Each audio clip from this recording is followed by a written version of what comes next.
Tenemos una mesa que Mónica nos va a presentar. Moniquita, muy buenas noches. Buenas noches, Daddy. Para hablar de este tema, sí, nos visitan Laura Durán, ella es periodista de judiciales, también Cristina Camaño, fiscal en lo criminal, Mirta López González, que ella es jueza de la Sala 5 de la Cámara Nacional de Apelaciones en lo Criminal y Correccional de la Ciudad de Buenos Aires e integrante de Justicia Legítima. También Mara Brauer, ella es diputada nacional del Frente para la Victoria. 4 bombones, que la verdad, que dan ganas de invitarla a salir a tomar algo antes de hablar, pero tenemos que hablar de esto. Muchas gracias por estar acá. Le explicamos a mi tía Elvira que de qué se trata esto que ha pasado hoy, si querés empezar vos. Bueno, cómo no, Daddy, sí. Como bien contaba Juan, la introducción... la Cámara de Casación coincidió, digamos, en los criterios, la Cámara Federal coincidió en los criterios con el juez Rafecas, y es muy interesante, claro, es muy interesante ir leyendo todo el fallo y los votos de los jueces, como recordaba Juan, Eduardo Freiler, Jorge Ballesteros y Eduardo Fará. Como para que entendamos todos un poco, lo que ellos dijeron es, todo esto venía a colación de la denuncia que había hecho Alberto Nisman, que entendía que a través del memorándum de entendimiento, que recordemos que hasta ahora está declarado inconstitucional y la Cámara de Casación, digamos, otro tribunal, va a finalmente decir si es inconstitucional o no el 8 de abril. El 8 de abril finalmente va a haber una solución con esto. Pero lo que decían a lo largo del fallo son diferentes puntos, como por ejemplo que en principio, y lo más importante, es que no hay delito, que no hay prueba, hay inexistencia de delito. Entonces, por ejemplo, lo que se decía es que funcionarios del gobierno nacional, empezando por la presidenta, por el canciller Timerman, bueno, después se mencionaba a otras personas como Luis Delía y demás. Sí. Ellos habían querido encubrir a través del memorándum, encubrir a posibles culpables del atentado a la AMIA. Sí. Bueno, eso no es así, según Rafecas, y ahora con el aval del Tribunal de Alzada, porque, por ejemplo, nunca se dieron de baja las alertas rojas. O sea, ahí tenemos uno de los argumentos de por qué no hay delito. Nunca se dieron de baja las alertas rojas.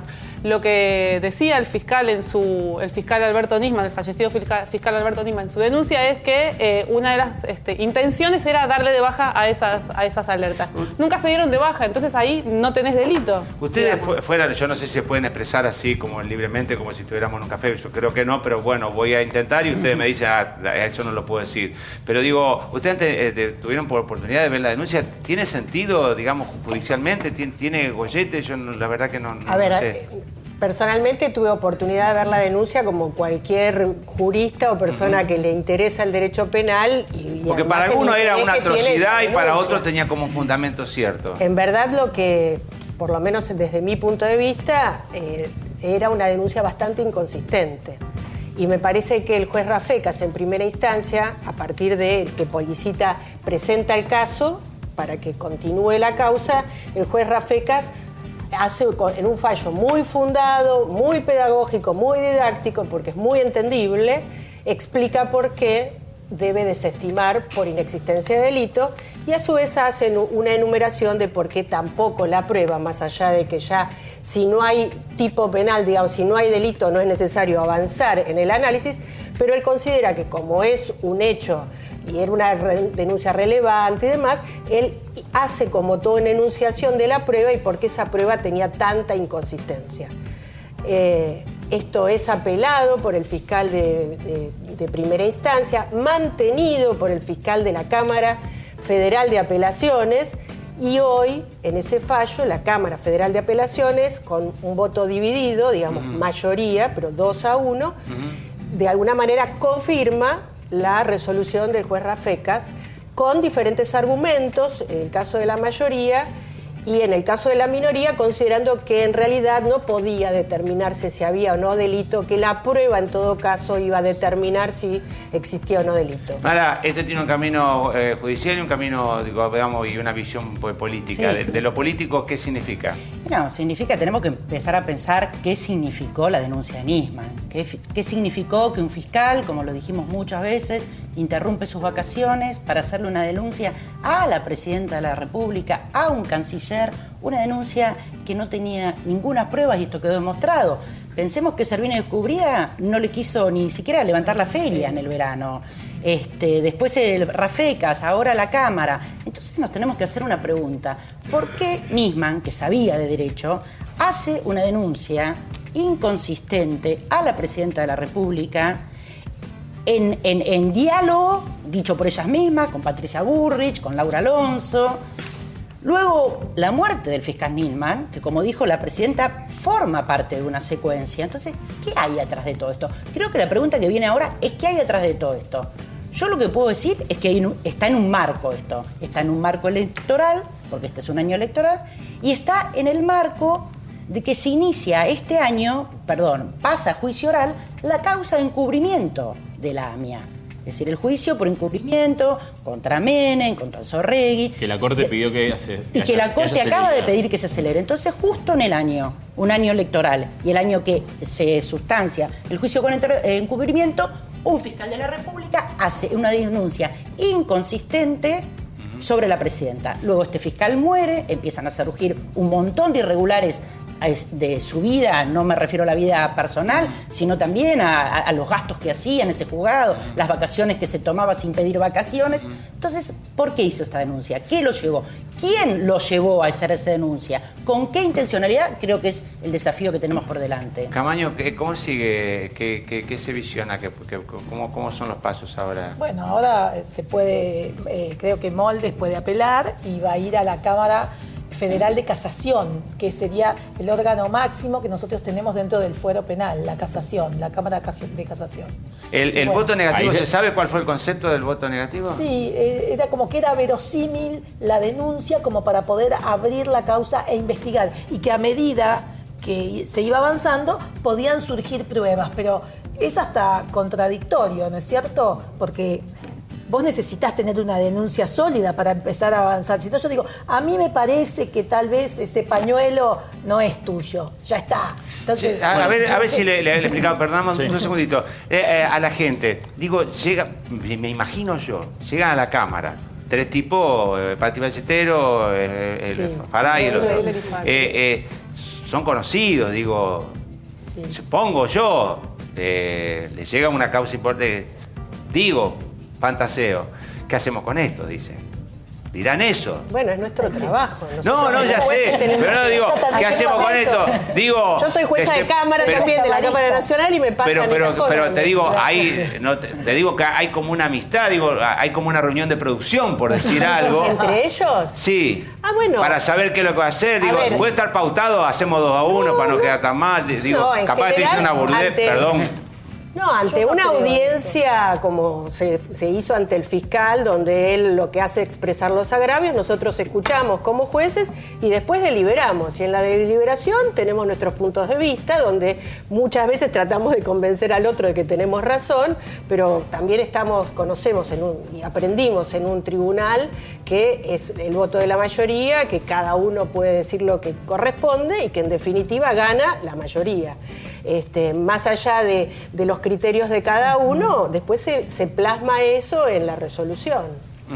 Hay un criterio por ahí muy técnico, pero a ver si lo podemos explicar, que usa Fara, que es la diferencia entre acto preparatorio y comienzo de ejecución. El acto preparatorio no es punible, el comienzo de ejecución del hecho es punible. Lo que dice Fara es, para determinar cuál de las dos cosas es, para no estar en este limbo en el que además hay un debate jurídico muy grande, es necesario aportar medidas de prueba. Es necesario dar curso a medidas de prueba y con elementos de prueba idóneos determinar si es uno u otro. ¿Esto es así? A ver, bueno. No, dogmáticamente sí. Dogmáticamente vos tenés, te enseñan cuándo es un acto preparatorio y cuándo empieza justamente el principio de ejecución. Yo creo que acá nunca se llegó al principio de ejecución.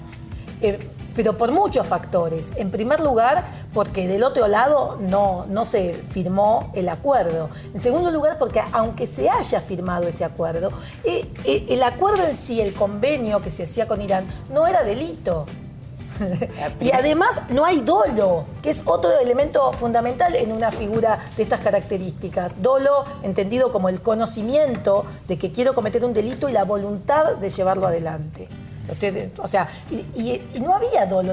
De hecho, se hace ese convenio porque se dice esta causa está medio muerta, a ver si de esta manera se reactiva.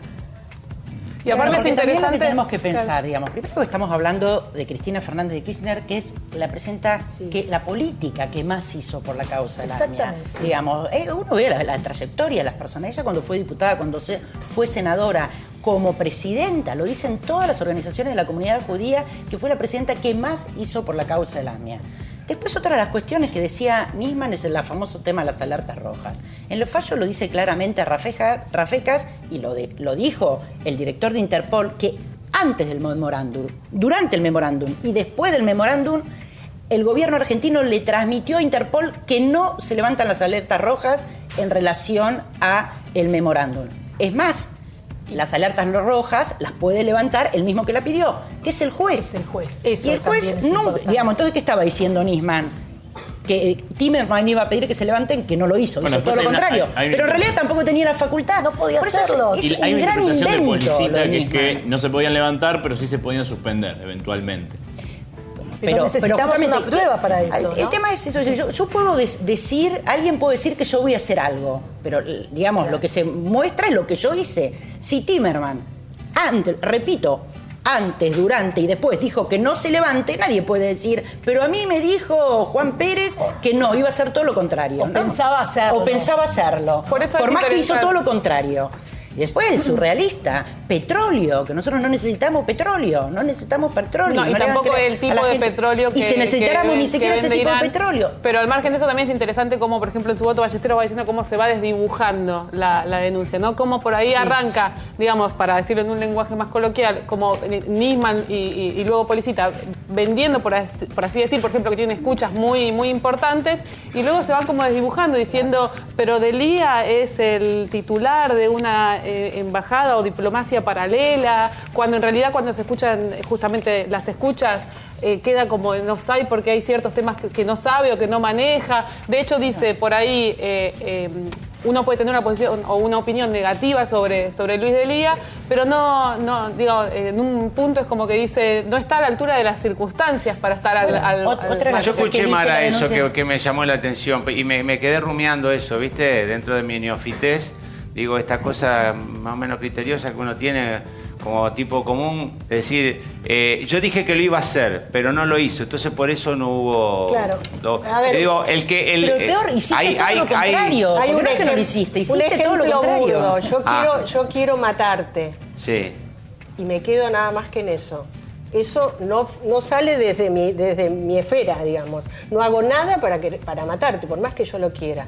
Entonces Por más queda que lo dentro mío. comentes. Por más que lo comente, yo no hago nada. No hay ningún acto preparatorio, y esa sería la diferencia, o mejor dicho, no hay un acto de ejecución que me lleve a mí a que alguien me pueda imputar el Pero delito. peor aún, porque en la cabeza En el de caso Nisman, esto otros concreto, dicen que vos querés En el matar. caso este concreto, en realidad, se firma, ellos dicen, hay un memorándum que se firma. Ese memorándum iba a crear una comisión. Esa comisión iba a estar integrada por juristas y expertos mundiales, digamos, que la iban a entregar, que iban a ser elegidos desde entre las mejores personas y demás. Esa comisión iba a investigar y esa comisión después, en todo caso, iba a dar cuenta o iba a recomendar al Estado argentino o al juez acciones a seguir. Esto es básicamente. El memorándum lo firmó, digamos, Solo Argentina. en base a las facultades constitucionales, la presidenta y sancionado por una ley del Ratificado por el Congreso. Congreso. Ratificado por el Congreso. Por el lado de Irán, no hubo ninguna ratificación. Quiere decir, nunca se creó esa comisión, nunca sabemos quiénes son los expertos que le iban a integrar, nunca sabemos entonces si a lo mejor el gobierno argentino iba a tratar de influir en esos expertos para que digan que tal cosa y tal otra para... Entonces, a ver, ¿dónde está el comienzo de Hago ejecución? una pregunta por ahí que tiene que ver con, tal vez con lo político dentro de lo judicial o de cómo accionar ante una situación así, porque es el argumento que da Policita, el argumento de Moldes y uno de los argumentos de Fara, que es, ante una situación de esta gravedad o de esta publicidad o de lo importante que es para la sociedad, ¿no puede llegar a ser conveniente avanzar, pedir las medidas de prueba y que esas medidas de prueba den la ratificación total de que la denuncia no tenía asidero? Es un manejo mediático. Lo que quieren es tener la causa viva porque están en campaña, eso es lo que A ver, quieren. así como Pregunto Fara una dice forma de esto, manejarse, creo que esa respuesta puede encontrarse en lo que dice Ballesteros